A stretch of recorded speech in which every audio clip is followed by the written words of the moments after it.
Today I'm going to show you the Pure Life Enema tubing cleaning brush. As you can see, it has a soft nylon brush on the end and 2.5 feet of stainless steel hard wire.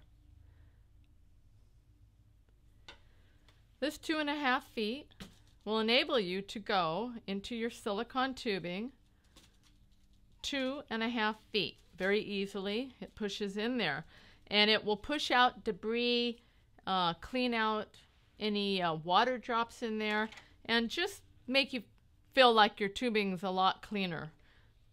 Okay, so I went in one end, then you would go in the other end 2.5 feet like so,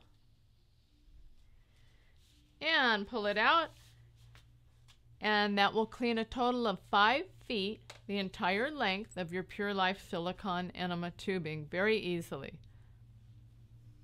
Now, if you are buying this colon tube, it's a lot narrower and it's 4 feet long. The tubing brush will not fit into this to clean a 4-foot silicone colon tube. It's too small.